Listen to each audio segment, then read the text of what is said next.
দেখুন মুমতাজুল ইসলামের মুনাফিকি দেখুন, বাঘ থেকে কিভাবে বিড়াল হয় দেখুন। তোমার জালসা করে খাওয়া বন্ধ করে দেবো, তোমার মুনাফিকগিরি করা বন্ধ করে দেবো। হুমায়ুন কবির সাহেব বলছেন আপনি যদি বাড়াবাড়ি করেন তাহলে আপনার জালসা করা বন্ধ করে দিবেন। দেখুন একটা কথা বলি, আমি বাবরি মসজিদের বিরোধিতা করিনি, আমি বাবরি মসজিদের বিরোধিতা করিনি। আজকে কেন এইটা হচ্ছে বাবরি মসজিদ, আবার বাবরি মসজিদ নাম দেওয়া হচ্ছে কেন? আমি বাবরি মসজিদের বিরোধিতা করিনি। কোটি কোটি টাকা খরচা করে বাবরি মসজিদ করতে চাচ্ছেন, ও করে লাভ কি? কিচ্ছু লাভ নেই, কিচ্ছু। কোটি কোটি টাকা দিয়ে মসজিদ করবে কি হাজার কোটি টাকা দিয়ে মসজিদ করবে, যে করছে যারা টাকা দিচ্ছে তাদের ব্যক্তিগত ব্যাপার। এখানে মুমতাজুল ইসলামকে বলেনি 1 কোটি টাকা কালেকশন দিতে হবে, অথচ আপনি মাদ্রাসা তৈরি করেছেন, মানুষের টাকা নিয়ে মাদ্রাসা হচ্ছে, মানুষের টাকা নিয়ে মাদ্রাসা চলছে।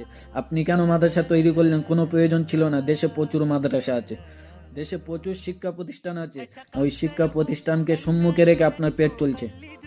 একটা গ্রামে এখন একটা জলসা থেকে 8টা জলসা হচ্ছে, আর সেখানে আপনাদের মতো বক্তাকে দাওয়াত করছে, আপনারা যাচ্ছেন 20,000 30,000 টাকা করে নিচ্ছে, পকেটে ঢুকিয়ে দিয়ে চলে আসছেন, সেখানে বিরোধিতা করছেন না। যেখানে মুসলিম জাতি একটা ঐক্যবদ্ধভাবে একটা কাজ করছে সেখানে আপনার সমস্যা।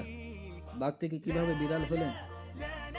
আওয়াজটা যেন একেবারে ঠান্ডা হয়ে গেল। একটা মানুষের ভয়, একটা মানুষের দুমকানি হুমকানিতেই আপনার আওয়াজ একেবারে নরম হয়ে গেল।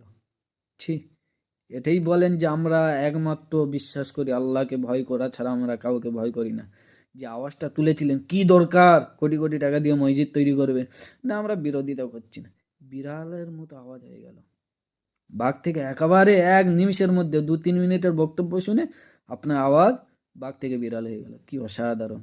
আপনারাই এখন আমাদের সদা পথ দেখাচ্ছেন, জান্নাতে পথ দেখাচ্ছেন, ভাবতেও অবাক লাগছে।